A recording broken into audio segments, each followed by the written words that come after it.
Hello friends, welcome to Devanshika diaries. ఇప్పుడు మీరు వినబోతుంది 'నువ్వుంటే నా జతగా' స్టోరీలోని 197వ భాగం.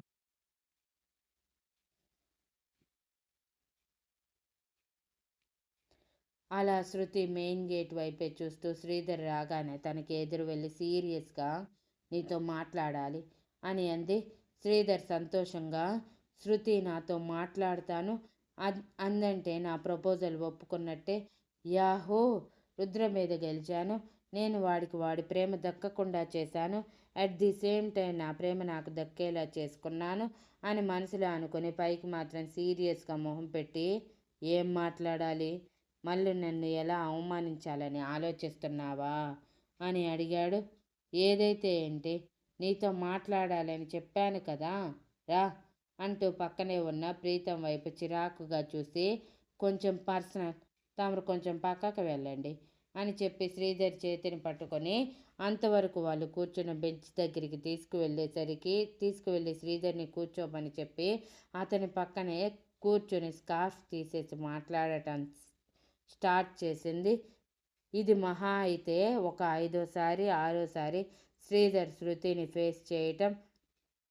శృతి క్లాస్లో ఉన్నప్పుడు తప్ప బయట క్యాంపస్లో ఉన్నప్పుడు స్కార్ఫ్ కట్టుకునే ఉంటుంది. బికాజ్ ఆఫ్ ఫణీంద్ర గారి మాటల వల్ల తనని గుర్తుపట్టి రుద్ర ఎక్కడ దూరం అవుతాడో అని భయపడి శృతి స్కార్ఫ్ తీయగానే శ్రీధర్ ప్రేమగా శృతి వైపు చూస్తూ ఉంటే శృతి చిరాగ్గా, ఈ చూపులే తగ్గించు, అసలు నా గురించి నీకేమీ తెలియదు, తెలిసాక నా వైపు కూడా నువ్వు చూడలేవు, అంత బ్యాక్గ్రౌండ్ ఉంది నాకు, కాబట్టి మర్యాదగా చెప్తున్నాను, నా మీద ఇంట్రెస్ట్ని తగ్గించుకొని నా దారి నుంచి తప్పుకో అడ్డుగా అని బేస్ వాయిస్లో అనటానికి ట్రై చేసింది. కానీ రాక రిక్వెస్టింగ్ అని చెప్పింది.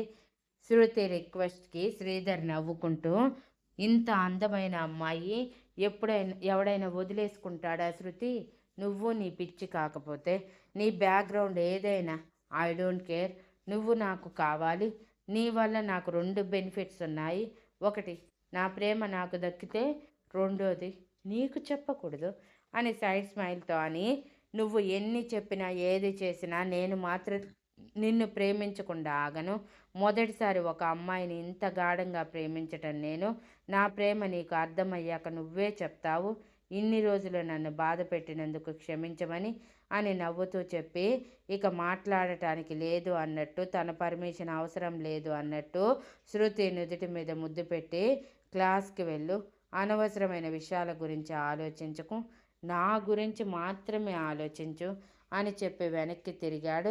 శృతి కోపంగా, ఒక మనిషికి ఒక మాట, గుడ్డికి ఒక దెబ్బ అంటారు. మరి నీకెన్నిసార్లు చెప్పాలి, ఎలా చెప్పాలి? నువ్వు నా దృష్టిలో ఏమీ కావు. నువ్వు నన్ను ప్రేమించినంత మాత్రాన్ని నేను నిన్ను ప్రేమించాలని రాసి పెట్టలేదు. I hate you so much అని అరిచింది.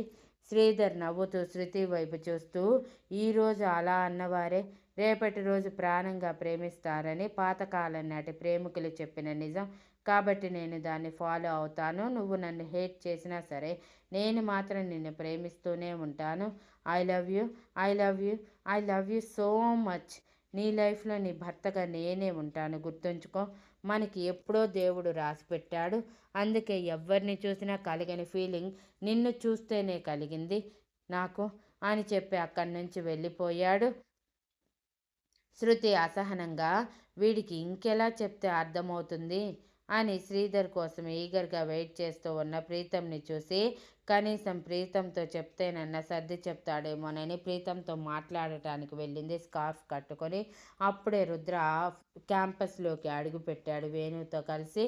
శ్రీధర్ ప్రీతం దగ్గరికి రాగానే ప్రీతం కంగారుగా, ఏమైందిరా, తను మీతో ఏం మాట్లాడింది అని అడిగాడు.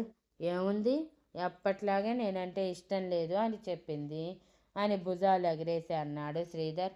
ప్రీతం అసహనంగా, మరి ఎందుకు నువ్వు ఇంకా తనని పట్టుకొని వేలాడటం చెప్పు, తను నీకు సెట్ కాదురా, నువ్వు ఇంతలా ప్రేమిస్తున్నావని చెప్పినా నిన్ను పురుగు కంటే హీనంగా చూస్తూ నీ మాటలు కొట్టి పారేస్తుంది. అటువంటి అమ్మాయితో నీ జీవితం ఎలా సంతోషంగా ఉంటుంది? ఒక్కసారి ఆలోచించు. అవసరమా నీకు ఇవన్నీ? హ్యాపీగా మీ అమ్మ నాన్న చూసే సంబంధం చేసుకొని మీ కంపెనీని హ్యాండ్ ఓవర్ చేసుకొని హ్యాపీగా లైఫ్ లీడ్ చేయొచ్చు కదా అని అన్నాడు. శృతి శ్రీధర్ని అవమానించడం, తన ప్రేమని ఒప్పుకోకుండా కించపరచడం తట్టుకోలేక రుద్ర వాళ్ళని పట్టించుకోకుండా ముందుకు వెళ్తూ ఉంటే వేణు మాత్రం శ్రీధర్ వాళ్ళ వైపే చూస్తూ, బావా చూసావా, వాళ్ళేదో మాట్లాడుకుంటున్నారు, బహుశా నీ గురించి అయ్యి ఉంటుంది, ఒకసారి వెళ్ళి విందాం అని అడిగాడు. ఇంకేం పని పాట లేదా, నోరు మూసుకున్నాడు, క్లాస్ టైం అవుతుంది అని చెప్పి వేణు చేతిని పట్టుకొని అక్కడి నుంచి లాక్కెళ్ళిపోయాడు రుద్ర. శృతి రుద్ర రాగానే తనని చూసి మైమరిచిపోయి చుట్టూ ప్రపంచాన్ని వదిలేసి మరీ రుద్ర క్లాస్లోకి వెళ్ళే వరకు తనని ఫాలో చేస్తూ చూస్తూ ఉండిపోయింది. ప్రీతం మాటలకి శ్రీధర్ నవ్వుతూ, వదల్లేనురా, ఏమో తెలియదు తను ఎందుకు నాకింత పిచ్చిగా నచ్చేసిందో. తను నన్ను అవమానిస్తూ దూరం పెడుతున్నా తనని వదల్లేనంతగా ప్రేమించాను. దానికి రుద్ర మీద కోపం ఒకటైతే తన మీద పెంచుకున్న ప్రేమ నన్ను తనని వదలనివ్వటం లేదు. ముఖ్యంగా ఇంతవరకు రుద్రకి శృతి తనని ప్రేమిస్తున్నట్టు తెలియలేదు. తెలుసుంటే రియాక్షన్ ఇలా ఉండేది కాదేమో. ఎవరైనా వస్తే అంతేగా, అంతగా ప్రేమించిన అమ్మాయిని ఎవరు వదులుకుంటారు చెప్పు. అలానే రుద్ర కూడా వదులుకోడేమో. అలా జరిగిందంటే నా ప్రేమ ఓడిపోయినట్టేరా. అలా ఎప్పటికీ జరగకూడదు. నాకు శృతి కావాలిరా, ఎట్ ఎనీ కాస్ట్ అని కన్నీటి పొరతో అని వెంటనే తనని తాను నార్మల్ చేసుకుంటూ, సరే పద, ఇవన్నీ ఎప్పుడు ఉండేవే. మన తలరాతలు రాసినట్టు జరుగుతుంది కానీ మనం ఊహించింది కాదు కదా అని చెప్పి ప్రీతంని తీసుకొని వెళ్ళిపోయాడు. రుద్ర వచ్చిన 5 నిమిషాల తర్వాత కాలేజీలో అడుగుపెట్టిన సాధన ప్రీతంని చూసి నవ్వుతూ తనని పలకరిద్దాము, సిన్సియర్గా గుడ్ మార్నింగ్ చెప్దామనుకొని వెళ్ళిన తనకి శ్రీధర్ మాటలు వినిపించి, అంటే ఆ అమ్మాయి ఎవరో బావని ప్రేమిస్తుందా? మరి ప్రేమిస్తున్న అమ్మాయి బావకి ఎదురు పడకుండా ఎందుకు వెనకే తిరుగుతుంది అని అనుమానపడి ఒకవేళ ధైర్యం చేయలేకపోతుందేమో గమనించాలి అని అనుకుంది. దాంతోపాటు రుద్రకి కూడా చెప్పాలని ఫిక్స్ అయ్యింది. అలా ఒక వారం రోజుల తర్వాత క్యాంటీన్లో కూర్చొని ఉన్న రుద్రతో శ్రీధర్ మాట్లాడిన మాటలు చెప్పగానే రుద్ర చిన్న చిరునవ్వుతో, ఆ అమ్మాయి నన్ను ప్రేమించిన నేనైతే తనని ప్రేమించను సాధన. బికాజ్ నా సోల్మేట్ నా దగ్గర ఉన్నప్పుడు నా మనసు కంటే ముందు నా గుండె చప్పుడు తనని నాకు పరిచయం చేస్తుంది. ఇంతవరకు తను నా వెనక తిరిగినా నా మనసు చలించటం లేదంటే తను నా సోల్మేట్ కాదనే అర్థం. ఒకవేళ తను డైరెక్ట్గా వచ్చి నాకు తన ప్రేమ గురించి చెప్పినప్పుడు ఆలోచిద్దాంలే, ప్రస్తుతానికి వదిలే, నాకు ఇంట్రెస్ట్ లేదు, ముందు నా స్టడీస్ కంప్లీట్ చేసుకోవాలి అని అన్నాడు. వేణు కప్పలా నోరు తెరిచి రుద్ర వైపు చూస్తూ, నువ్వంటూ ఉంటే అనుకోలేదు బావా, నిజంగానే మీ వెనక ఒక అమ్మాయి పడుతుందంటే నమ్మలేకపోతున్నాను. నీ గురించి తెలిసి కూడా ఇంత ధైర్యంగా నిన్ను ప్రేమిస్తుందంటే వావ్, మెచ్చుకోకుండా ఉండలేకపోతున్నాను. ఆ అమ్మాయి చూడాలని క్యూరియస్గా ఉంది బావా, పద చూద్దాము, ఒక్కసారి చూసి తన ధైర్యాన్ని చెక్ చేద్దాము అని అన్నాడు. రుద్ర విసుగ్గా వేణుతో, నాకు ఇంట్రెస్ట్ లేదు వేణు, నువ్వు కూడా ఇలాంటి విషయాలు కలుగజేసుకోకుండా ఉంటేనే బెటర్. ఒకవేళ నువ్వు ఆ అమ్మాయిలిద్దరినీ కలిపి తన ప్రేమని నీకు దూరం అయ్యి తనని ప్రేమించమని నన్ను బలవంతం చేస్తావేమో, ఎవరికి తెలుసు. సో లీవ్ దిస్ టాపిక్ అని సాధన వైపు తిరిగి, ఇంకోసారి ఇలాంటి మాటలు నా దగ్గరికి తీసుకురాకు సాధన అని సీరియస్గా చెప్పి అక్కడి నుంచి వెళ్ళిపోతుంటే వేణు డల్గా మొహం పెట్టి సాధన వైపు చూస్తూ, నీకు కూడా అలా అనిపిస్తుందా అమ్మాయి మొహం చూడాలి అని అడిగాడు. అనిపిస్తుంది కానీ ఇప్పుడు అవసరం లేదనిపిస్తుంది. ఒకవేళ మనం ఆ అమ్మాయి ఫేస్ చూసి ఆ అమ్మాయికి మనం ఇంప్రెస్ అయ్యి తన ఆటపాటలతో పెళ్లి చేసుకోమని ప్రేరేపించమని మన బావ మీద ప్రెజర్ తీసుకువచ్చావంటే బావ మనకి దూరం అయి పూర్తిగా ఒంటరి వాడైపోతాడు. కాబట్టి నోరు మూసుకొని మనం మన పని చూసుకోవటం బెటర్ అని నా ఉద్దేశం. ఆ అమ్మాయి ఎవరైనా సరే బావకి ఇష్టం లేనప్పుడు బలవంతం చేయలేం కదా అని భుజాలు ఎగరేసి సాధన వెళ్ళిపోతూ రుద్ర గురించి ఆలోచిస్తూనే రుద్రతో క్లాత్ వేయించుకుంటుంది.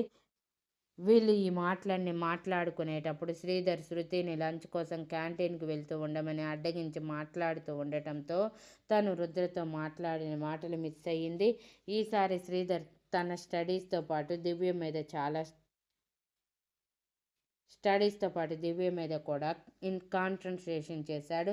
తనకి రుద్ర మీద ఎలాంటి కోపం తీరాలంటే శక్తిని దక్కించుకోవాలి. మరోవైపు రుద్రని చదువుకోమంటాను, బీట్ చేయడానికి ట్రై చేయాలి అని చెప్పాడు. అలా మరో సంవత్సరం కూడా గడిచిపోయింది.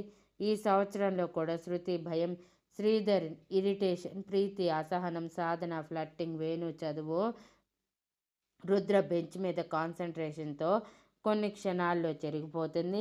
ఈసారి కూడా రుద్రని టోపల్ మాస్టర్స్లో ఉన్న టాప్ చూపించి శ్రీధర్ హార్ట్ బీట్ పెరిగిపోవడంతో శ్రీధర్ అసహనానికి గురయ్యాడు.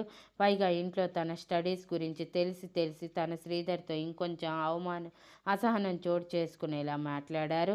అప్పటి వరకు శ్రీధర్కి రుద్ర అంటే కొంచెం కోపం పెరిగి ఎలానో చదువులో రుద్రని బీట్ చేయలేకపోయాడు. కాబట్టి శృతిని దక్కించుకొని తన కంపెనీని హ్యాండ్ ఓవర్ చేసుకొని తన దానిని అవ్వాలని ఫిక్స్ అయ్యాడు.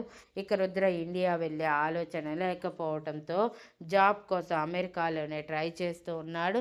సామ్రాట్కి కాల్ చేసి సాధనకి కూడా తెలియనివ్వకుండా, వేణుని చెప్పనివ్వకుండా చేసి అలా మరో 2 నెలలు గడిచిపోయాయి. రుద్రకి అమెరికాలో ది బెస్ట్ కంపెనీలో జాబ్ వచ్చింది. తనతో పాటు వేణుకి కూడా నెక్స్ట్ డే జాయిన్ అవుతాడు అనగా అలకగా ముందు రోజు రాత్రి రుద్రకి ఇండియా నుంచి వచ్చిన ఫోన్ కాల్ మాట్లాడిన తర్వాత అప్పటికప్పుడు రుద్ర వేణుకి తనకి కలిపి ఇండియాకి టికెట్స్ బుక్ చేసి నెక్స్ట్ డే ఇండియాకి బయలుదేరారు. ఎవరికి చెప్పకుండా, ఆఖరికి సామ్రాట్ గారు సాధనకి కూడా తెలియకుండా. Thank you for listening and please like, share, comment and subscribe.